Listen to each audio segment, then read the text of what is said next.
I feel a little underdressed looking out in this crowd of handsome, well-dressed people. I just came from work, and if you wear a tuxedo in the air, they think it's the March of Dimes, so I didn't want to make any, I didn't think it was a telethon, so pardon my appearance. It's amazing to be in a room. This is far more people than live in the town that I live in. I haven't been in an elevator in 3 years. That's how remote my life has become. So it's just very cool, or worn socks for that matter, to be in a room full of nice people. And I want to thank you, Father Scalia, wherever you are. That invocation, for some reason, that really got me. Yeah, it did. And actually, I'll just tell you, since it's just us and no one's watching, that it reminded me that I don't pray enough for the country, and I should. And I'm upset. But the answer is to include the country in your prayers. So thank you for reminding us of that. Anyway, thank you. I just want to start by saying that I'm grateful to be here, and I want to tell you why I am here. There are two specific reasons. The first and most immediate is that during this fall's midterm elections, I got almost every single call wrong. I typically don't weigh in on races because, what do I know? I don't actually cover politics. I'm not that interested. But this time I got so spun up and so emotional that I convinced myself there was this wave coming, this political liberation that was going to happen, and I told our viewers that in some great detail and introduced a series of candidates who subsequently lost as, the new governor of New York or fill in the blank. And it was so humiliating to be that wrong in public, often wrong, not usually in front of other people, that I thought I've just got to take some time off and think about why I was so unbelievably wrong. So I went pheasant hunting, not that it was the pheasant's fault, but that is kind of a way to clear your head. And I wound up, because bird hunting really is, again, not good for the birds, but very good for you. And I wound up in South Dakota with Kevin, among other people, including a couple of my college roommates. And I was so impressed by him as a person. And really, having spent my life in Washington, I can tell you, if you're not from here, the key question about anybody who runs any institution in Washington is, how false is this person? God sends messages, we can't immediately translate all of them. So I can't tell you what that meant. There clearly is meaning. The point is, the man who runs Heritage is not false at all. In fact, my assessment of him was, he's completely real. He's an honest person. He means it. He's not playing a role. And that was so thrilling to me to see that. And by the way, it was confirmed by one of Heritage's security people who was standing backstage with me, and I asked him, because the security guys always know, they're all former cops.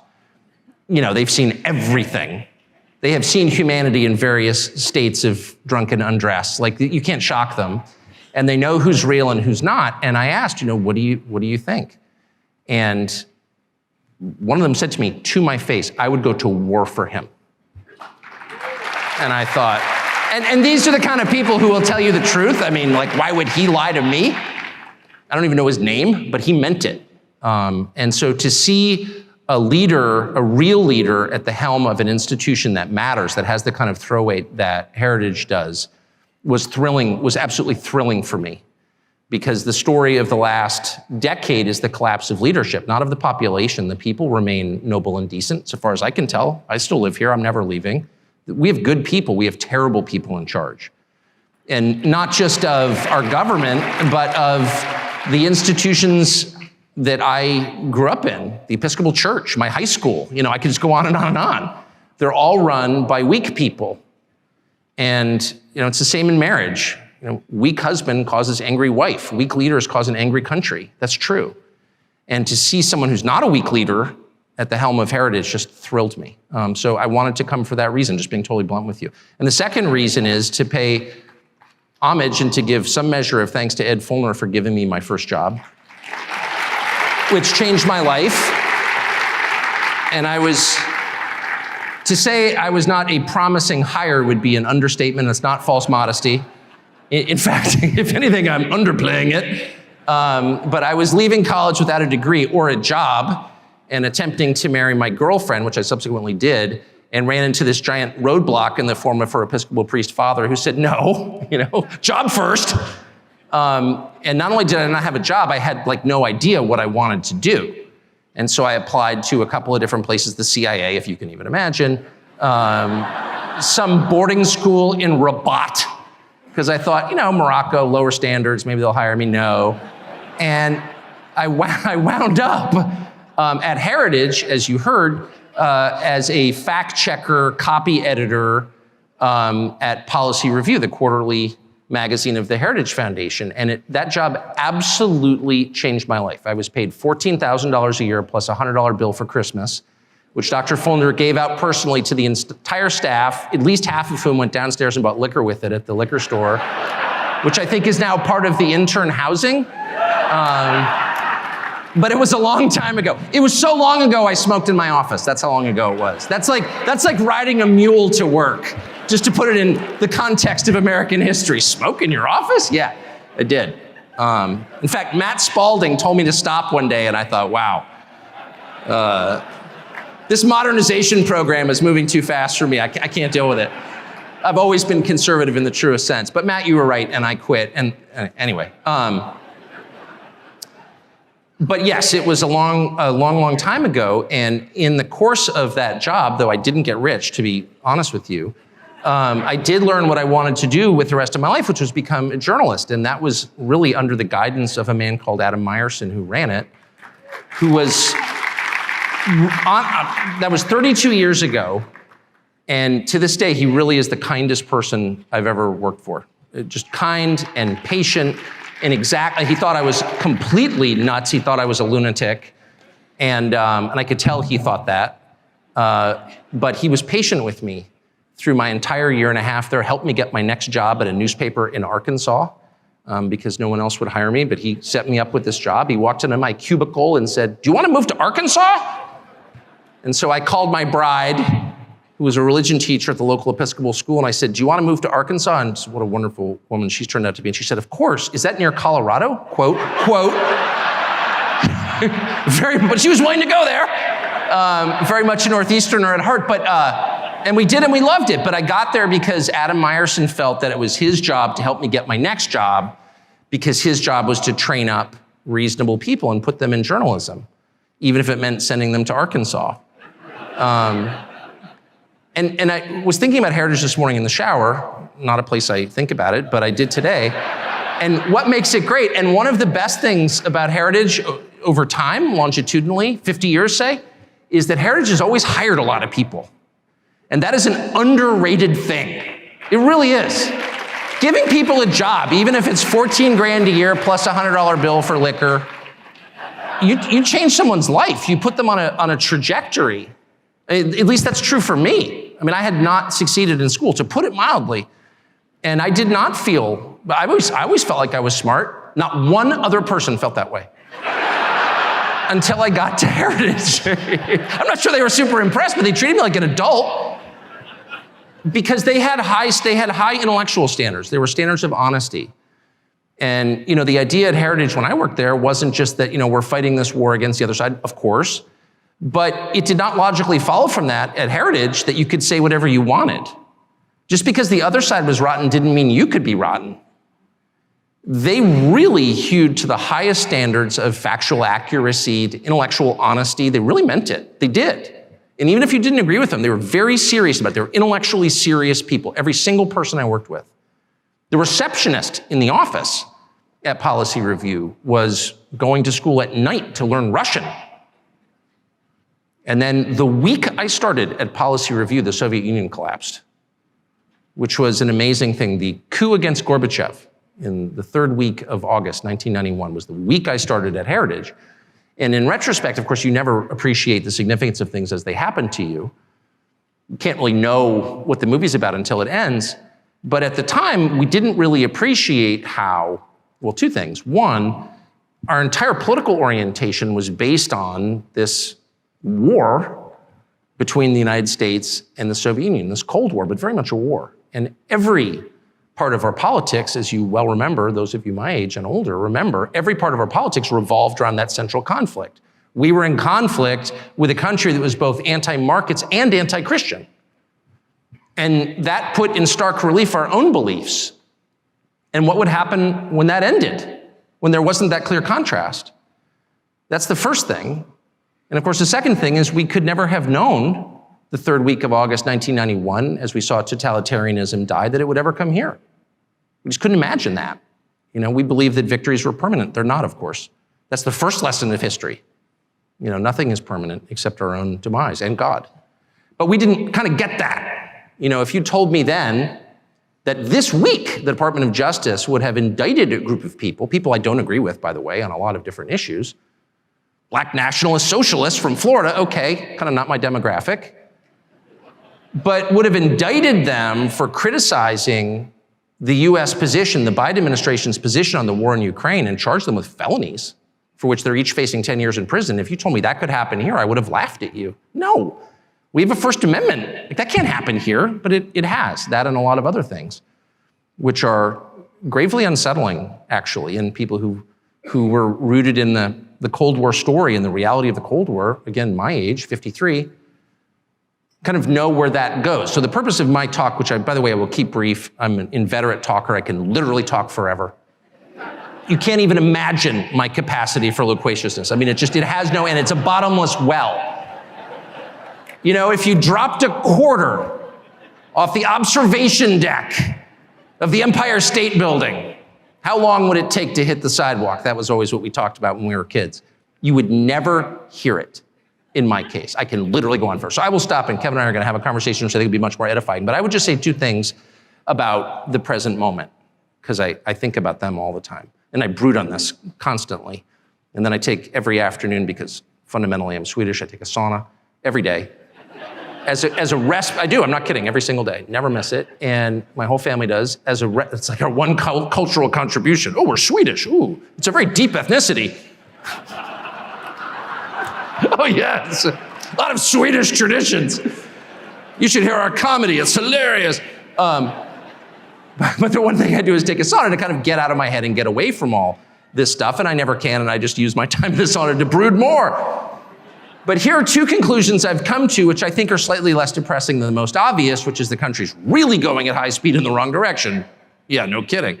Like in ways that are just unfathomable. And for people my father's age, for example, who's 82 and such a decent man, and I could go on forever about my dad, who I saw this morning, was born in an orphanage called the Home for Little Wanderers in Boston, and became a success and the head of a federal agency and served in the Marine Corps and sort of lived the America that you imagine is possible for people who are smart and try hard and all that. For people of that age, it's too much, actually. The change is too abrupt. They can't metabolize it, really. It's too horrifying. But for those of us who are still engaged in trying to figure out what this means and not just repelled by it, I would say two things that I think we're thinking about. The first is, here's the second thing I'd like to say before I get to the conversation with Dr. Roberts, which is that it might be time to start to reassess the terms we use to describe what we're watching. So when I started at Heritage, the presumption was, and this is a very Anglo-American assumption, that the debates we're having are kind of rational debates about the way to get to mutually agreed upon outcomes, right? So like we all want the country to be more prosperous and free and people to be less oppressed or whatever. And so we're going to argue about tax rates. And I think higher tax gets us there. I'm like Keynesian and you disagree, or an Austrian or whatever. But the objective is the same. And so we write our papers and they write their papers, and may the best papers win. I don't think that's what we're watching now at all. I don't think we're watching a debate over how to get to the best outcome. I think that's completely wrong. And I've come to this conclusion, and I should say at the outset, I'm an Episcopalian, so don't take any theological advice from me, because I don't have any. I grew up in the shallowest faith tradition that's ever been invented. It's not even a Christian religion at this point, I say with shame. But I'm just saying this as an observer of what's going on. There is no way to assess, say, the transgenderist movement with that mindset. Policy papers don't account for it at all. If you have people who are saying, I have an idea, let's castrate the next generation, let's sexually mutilate children. I'm sorry, that's not a political debate. What? There's nothing to do with politics. What's the outcome we're desiring here? An androgynous population? Is that really what are we arguing for that? I don't think anyone could defend that as a positive outcome. But the weight of the government and a lot of corporate interests are behind that. Well, what is that? Well, it's irrational. If you say, well, I think abortion is always bad. Well, I think sometimes it's necessary. That's a debate I'm familiar with. But if you're telling me that abortion is a positive good, what are you saying? Well, you're arguing for child sacrifice, obviously. It's not about like, oh, a teen girl gets pregnant and what do we do about that? And victims of rape. I get it. Of course I understand that. And I have compassion for everyone involved. But when the Treasury Secretary stands up and says, you know what you can do to help the economy? Get an abortion. Well, that's like an Aztec principle, actually. There's not a society in history that didn't practice human sacrifice. Not one. I checked. Even the Scandinavians, I'm ashamed to say. It wasn't just the Mesoamericans, it was everybody. So like, that's what that is. What's the point of child sacrifice? Well, there's no policy goal entwined with that. No, that's a theological phenomenon. And that's kind of the point I'm making. None of this makes sense in conventional political terms. When people or crowds of people, or the largest crowd of people at all, which is the federal government, the largest human organization in human history, decide that the goal is to destroy things, destruction for its own sake. Hey, let's tear it down. What you're watching is not a political movement, it's evil. So if you want to assess, and I'll put it in I'll stop with this. I'll put it in non-political, non-specific theological terms, and just say, if you want to know what's evil and what's good, what are the characteristics of those? And by the way, I think the Athenians would have agreed with this. This is not necessarily just a Christian notion. This is kind of I would say, widely agreed upon understanding of good and evil. What are its products? What do these two conditions produce? Well, good is characterized by order, calmness, tranquility, peace, whatever you want to call it, lack of conflict, cleanliness. Cleanliness is next to godliness. It's true, it is. And evil is characterized by their opposites: violence, hate, disorder, division, disorganization, and filth.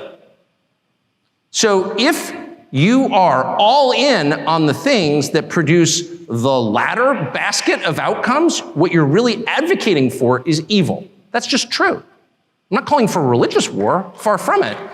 I'm merely calling for an acknowledgement of what we're watching, which is not what, and I'm certainly not backing the Republican Party. I'm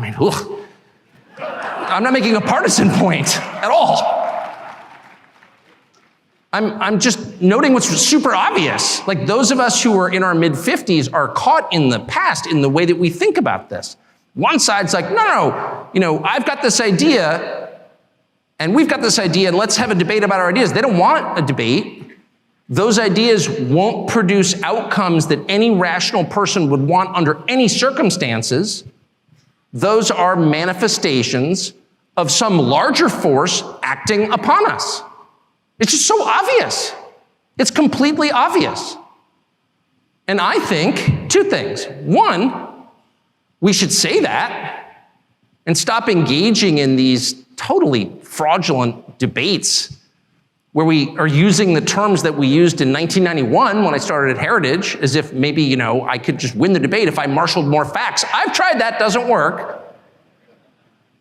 And two, maybe we should all take just like 10 minutes a day to say a prayer about it. I'm serious. Like, why not? And I'm saying that to you, not as some kind of evangelist. I'm literally saying that to you as an Episcopalian, the Samaritans of our time. I'm coming to you from the most humble and lowly theological position you can. I'm literally an Episcopalian, okay? And even I have concluded it might be worth taking just 10 minutes out of your busy schedule to say a prayer for the future, and I hope you will. Good job. Thank you.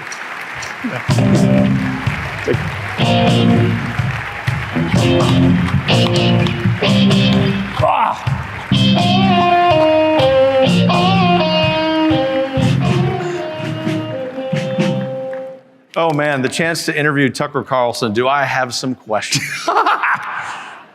But because you made your first point 7 times, we only have a few minutes. Well, that's kind of a signature move for me. Yeah. Yeah, must be the elitist in you. Well, there's a lot of that still. We've got time for 2 questions. Great. But all seriousness, Tucker, thank you. What a great message. Oh, well, thank you. Yep. It was heartfelt. Things go south at Fox News, there's always a job for you at Heritage. Well, you've saved me before, so thank you. We do that for a lot of people very happily. We're not called America's Outpost for nothing. Yeah, think about that.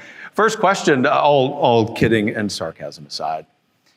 What do you think over the last 10 or 20 years, whatever timeline you think is appropriate, has changed the most? That is, and I mean that socially and culturally, I don't mean that politically, although you can go there if you want, that has affected everyday Americans' lives? The lack of information. This is so name-droppy, but I can't resist because it's the elitist in you. No, I know, it must be. No, I was actually interviewed Elon Musk this week, and he there said, you go. So, I know. I was talking to Elon Musk, Elon and I. Smoking a cigar on his G4, and he turns to me and he says, Tuck, he calls me Tuck. No, I interviewed him for work, obviously, and he had such a wonderful line, and he said, the most likely outcome is the most ironic outcome. And I thought, boy, that's actually I would argue that's a Christian precept, actually. It's kind of the Beatitudes, the first shall be last. And the opposite of what you think is gonna happen happens. And so often, so the internet, the core promise of the internet was as much information as we've ever had at your fingertips, and the result has been a centralization of information, this is deliberate, needless to say, but unnoticed by most people, that results in more controlled information than we could even have imagined 20 years ago. So a lot of information just is not available. I mean, because it's digital and it's controlled by a small number of companies, the polling suggests that a lot of Americans, I don't mean like hundreds, I mean hundreds of millions of Americans, have no idea what's going on. They don't know the facts about certain things. That it's not just because they're dumb or they're distracted on their iPhones. The whole point of the iPhone was to inform you, and the net effect has been to make people completely ignorant of the actual facts, like the non-disputed facts about a lot of different things. And you saw this certainly during COVID. So that challenges the idea of democracy, which rests on the notion of an informed voting public, of a citizenry. And we don't have that. And that really, I never would have expected that at all. And last thing I'll say is don't throw away your hard copy books, because they are the repository, the enduring repository that cannot be, and I'm dead serious, and I don't mean to, I'm not gonna tell you to buy golden ammo, though obviously you should think about it. But definitely don't throw away your books, because they can't be disappeared, because they exist physically. And I would say a corollary to that is don't throw away your relationships with other people, because they can't be disappeared either. The material, the physical, things that you can smell, those are the things that you can trust. Your spouse, your dogs, your children, especially your dogs, but your actual friendships, your college roommates, people in person. As the world becomes more digitized and people live in this kind of, this realm that's disconnected from physical reality, I think the only way to stay sane is to cling more tightly to the things that you can smell. And I've really gotten to the point where if I can't smell it, I'm not dealing with it. And I mean that. And that includes books. Anyway, that's what's changed. Books, relationships, and ammo. Tucker Carlson's Guide to the Universe. Yes. That is awesome. Well, we've got 46 seconds. Okay. This one. And it's tight because we have 2 real treats, even after you. I talk too much, and my apologies. No, don't apologize. All great. I knew you were going to talk more than you said you would. Every time, ask my wife. And now we're down to 28 seconds. So when everyone wakes up tomorrow, whether they're staying here or they're able to go home, what should be top of mind for them to do in their local community? Oh, well, the very first thing you should do every single day is tell all the people you love that you love them, for 2 reasons. Because you do, and affirming things out loud makes them real. Words are the most important and most powerful thing that we have. And of course, I have an interest in saying that. If I sold Chryslers, I'd be like, cars are the most important thing. But words are, in the beginning was the word, and so articulate it. And that is also simultaneously an acknowledgement of a truth that we don't face, which is we don't know what's going to happen today. And we could die. That's the one thing that unites every person, is the certainty of death. And reminding yourself of that every single day will bring you, paradoxically, joy. I love you. That's the most important thing. What a wonderful response.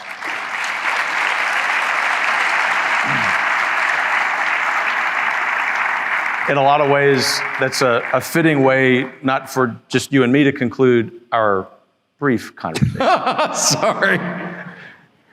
You're never going to live that one. Yeah, well. But in a lot of ways, also a good way for us to conclude this gathering before some additional entertainment. And so I will ask all of you to join me in thanking Tucker Carlson for being here tonight and for what you do. Thank you. God bless you. Thank you. You bet. Thank you.